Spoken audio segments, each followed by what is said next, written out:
Hey there guys, Aaron Baker here in Oregon City, which was the end of the Oregon Trail in the Oregon country. And this is Willamette Falls you're looking at, and guys, usually the water is not like this. The Willamette River right now is in flood stage. So, pretty incredible, a lot of water flow in there right now. And what you're looking at here and over in here is both the paper mills. And you know, that's what drew the people here, is this water, this amazing natural waterfall here. Great source of power. Oregon City was the first city incorporated west of the Rocky Mountains. Founded in 1829 by Dr. John McLaughlin, incorporated in 1844. Now, Dr. John McLaughlin, it's funny, now they call him the founder of Oregon, yet back when he was alive, he was really disliked by the Americans. He wasn't allowed citizenship, he wasn't allowed to own property, you name it, it was all taken away from him. And now today we call him the founder of Oregon. It doesn't make sense, and that just happened back here in the 90s. You gotta wonder what's going on there. Anyhow, later on they claim he did become a U.S. citizen in 1851, yet that he died in 1852.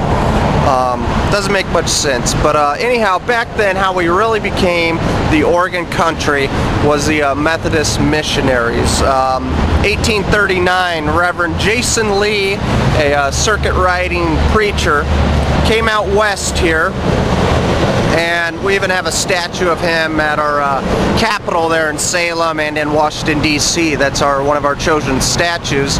A good pastor here in Oregon is Aaron Auer. I'm going to put a link to his website. I believe he's preaching what Jason Lee was back there in the day, so that's really cool. Now, along with the whole Methodist missionaries became George Abernathy came out here in 1840, and in 1843 was when the first Protestant church west of the Rocky Mountains was established. I say Protestant church because the Russians probably down there in California had some Eastern Orthodox churches. So first Protestant church, 1843, which was the same year the Oregon country. We went to vote in Champooey near Salem, Oregon, to decide if we're going to be pro-British, which there was a lot of them, and I'm finding they're still here.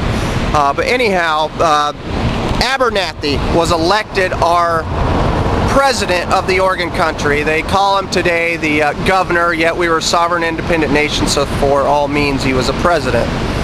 And now, later on, 1848, we became a territory of the United States, and with that we were appointed a governor, and that was Joseph Lane, who, as you know, my county, my home county, is named after him, and he was a pro-Confederate, and even ran on the ticket, Lincoln, the Douglas ticket as vice president against Lincoln. And later on, in 1852, they moved the capital to Salem, Oregon, and if you get close into history, it was even in Corvallis, Oregon for a little while, I believe. But anyhow, in 1859, a year before the Civil War happened, Oregon became a state. That's my little run through, and like I said, this whole McLaughlin thing doesn't make sense to me, that he's the whole founder of Oregon when we didn't even allow him to own land or become a citizen. So, pretty strange. In the 1990s we decide the pro-British man is the founder of Oregon.